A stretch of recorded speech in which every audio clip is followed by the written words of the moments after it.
बिस्मिल्लाहिर्रहमानिर्रहीम ګرانو ملګرو تاسو ته په لرن انګلیش ان پښتو چینل کې په هراله او ستړي شوی یم.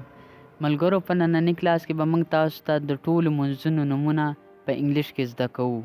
کلاس به تر اخره پورې ګورئ ځکه چې ډیر اهم کلاس دی. د منځونو سره سره نور هم داسې اهم ټکي دي چې هغه به موږ تاسو ته په دې کلاس کې زده کوو. راځئ چې شروع کړو. ډان فریر د سحر مونځ. د سحر مانځه ته وایي ډان فریر.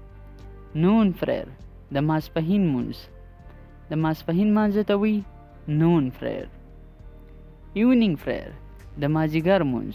که موږ نه یو کس تپوس وکړي چې د مازدیګر مانځه ته په انګلیش کې څه وایي نو موږ به ورته وایي ایونینګ فریر. ډسک فریر د ماښام مونځ. د ماښام مانځه ته وایي ډسک فریر. نایټ فریر د ماخوستن مونځ. که موږ نه یو کس تپوس وکړي چې د ماخوستن مانځه ته په انګلیش کې څه وایي نو موږ ورته په اسان الفاظو کې وایي نایټ فریر. اوبلیګیټري فریر پر مونځ. موږ پر مانځه ته په انګلیش کې څه وایي اوبلیګیټري فریر. یا که موږ نه یو کس تپوس وکړي چې فرض مانځه ته په انګلیش کې څه وایي نو موږ ورته وایي اوبلیګیټري فریر. اپشنل فریر نفل مونځ. د فرض مونځ او د سنتو نه علاوه چې کم نفل مونځ موږ کوو هغې ته وایي اپشنل فریر. فنرل جنازه. فنرل جنازه. فلګریمیج حج. او بیا حجیانو ته څه وایي کوم کس چې حج کوي فلګرمز حجاج. ریسایټیشن تلاوت. د قرآن تلاوت ته وایي ریسایټیشن. بلیور مومن. بلیور مومن. ایتیست منکر چې هغه نه خدای پاک مني هیڅ هم نه مني.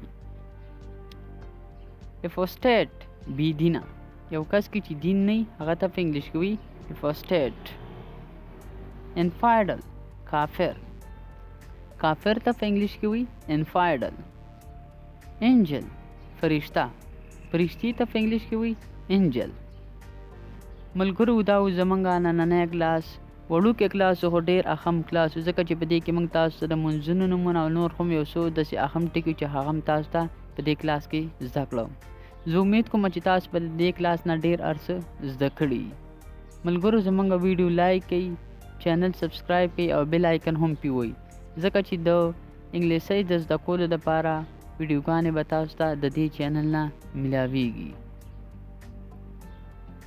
اوس مال اجازت راکئ. انشاءالله په بل نوي کلاس کې به ملاویږو. د الله په امان.